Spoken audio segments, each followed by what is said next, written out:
అందరికీ నమస్కారం. నేను doctor D Madhuri, MD Ayurveda, consultant in మెడినైన్ హాస్పిటల్. ఈరోజు జనరల్ గా ఈ సయాటిక్ ఇష్యూ గురించి ఎక్స్ప్లెయిన్ చేస్తాను. సో సయాటికాలో ఎటువంటి లక్షణాలు ఉంటాయి అండ్ ఇది రావడానికి గల కారణాలు ఏంటి అండ్ దీనికి ట్రీట్మెంట్ ఏ విధంగా ఉంటుంది ఆయుర్వేదంలో గురించి తెలుసుకుందాం. సో సయాటికా అనేది ఏంటి అంటే మనకి జనరల్ గా నడుములో బాగా పెయిన్ రావడము, నడుము నుంచి కిందకి కాళ్ళ వైపు అంటే కుడికాలు గాని ఎడమ కాలు గాని మొత్తం కాలంతా లాగడము, తిమ్మిరిగా ఉండడము, కాళ్ళు కిందన మనకి ఎట్లా అంటే కాలు బొటన్ వేలు వరకు మనకి పెయిన్ అనేది డ్రాగింగ్ ఉంటుంది. అంటే అక్కడ నుంచి వచ్చిన నర్వ్ సప్లై దగ్గర మనకి పెయిన్ అనేది ఎక్కువ ఉంటుంది అనమాట. సో ఈ సయాటికాలో ఏమవుతుందంటే జనరల్ గా మనకి స్పైనల్ కార్డ్ లో లోవర్ బ్యాక్ లో అంటే L4, L5 రీజియన్ లో అక్కడ నర్వ్ కంప్రెషన్ అనేది జరగడం వల్ల అక్కడ నుంచి వచ్చిన ఈ సయాటిక్ నర్వ్ అనేది మన బాడీలోనే అన్నిటికన్నా చాలా పెద్ద నర్వ్. సో ఈ సయాటిక్ నర్వ్ మీద కంప్రెషన్ అవ్వడం వల్ల అక్కడ నుంచి కాలు కింద వరకు అంటే పాదం వరకు కూడా ఈ నర్వ్ సప్లై అనేది ఉంటుంది. సో అందుకనే ఈ పాదం వరకు మనకి కాళ్ళంతా లాగడము, తిమ్మిర్లుగా ఉండడము, మంట రావడము, అరిపాదాల్లో మంట రావడము, కాలు అంతా బరువుగా అనిపించడము, నడుస్తుంటే ప్రెషర్ అనేది మనకి దాని ఆపోజిట్ లెగ్ మీద ఎక్కువ ప్రెషర్ పెట్టడము. సో ఇటువంటి లక్షణాలనే చూస్తాం అనమాట.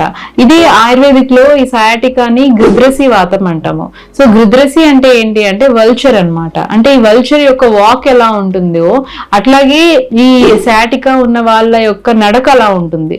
సో అందుకని దీన్ని గృద్రసి అని ఆయుర్వేదంలో అంటారు. సో ఇక్కడ మనకి ప్రెషర్ అనేది ఎక్కువ ఉంటుంది నడుము మీద.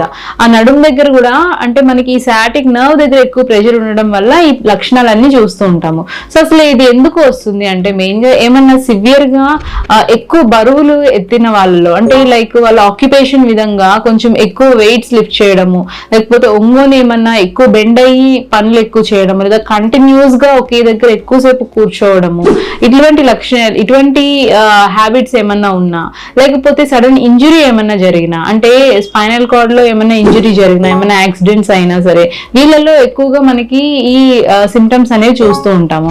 ఈ సయాటికా ఇష్యూ అనేది చాలా ప్రాబ్లమాటిక్ గా ఉంటుంది. అంటే ఒక కాలంతా లాగుతూ ఉంటుంది అనమాట. ఏదో రైట్ ఆర్ లెఫ్ట్ రెండిట్లో ఏదో ఒక కాళ్ళలో మొత్తం ఈ డ్రాగింగ్ పెయిన్ అనేది ఉంటుంది. సో దీనికి ఆయుర్వేదంలో ట్రీట్మెంట్ ఎలా ఉంటుంది అంటే వాతాహార ద్రవ్యాస్ ఇస్తూ ఉంటాం. అంటే ఆయుర్వేదంలో మెయిన్ గా శమన చికిత్స, శోధన చికిత్స అని 2 రకాలుగా ఉంటాయి. శమన చికిత్స అంటే ఇంటర్నల్ గా మెడిసిన్స్ అడ్వైజ్ చేస్తాము. శోధన చికిత్స అంటే పంచకర్మ ట్రీట్మెంట్స్ అనేవి అడ్వైజ్ చేస్తాము. సో ఈ సయాటికాలో మెయిన్ గా పంచకర్మ ట్రీట్మెంట్స్ అనేవి చాలా ఎఫెక్టివ్ గా ఉంటాయి. ఈ పంచకర్మ ట్రీట్మెంట్స్ లో మెయిన్ గా చూసుకుంటే కనుక కటివస్తి అంటాం. అంటే ఎక్కడైతే మనకి ఆ నర్వ్ కంప్రెషన్ అనేది ఉంటుందో ఆ నడుము దగ్గర ఒక రింగ్ లాగా ఫామ్ చేసి మెడికేటెడ్ ఆయిల్స్ అనేవి వేస్తాం.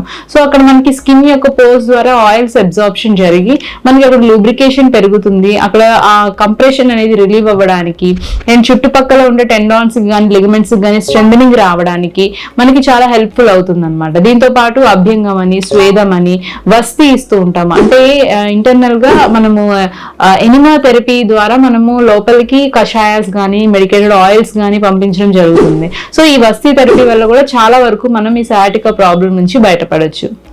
ఇంకా ఎక్స్టర్నల్ గా చాలా థెరపీస్ ఉంటాయి. లైక్ ఏంటంటే పొడికిడి అని, నవర అని ఇట్లాంటి కొన్ని థెరపీస్ అడ్వైజ్ చేస్తూ ఉంటాము.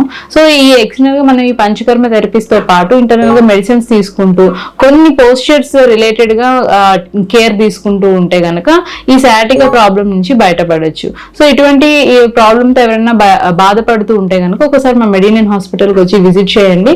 ఇక్కడ మీకు కంప్లీట్ ట్రీట్మెంట్ అనేది అవైలబుల్ గా ఉంది. Thank you.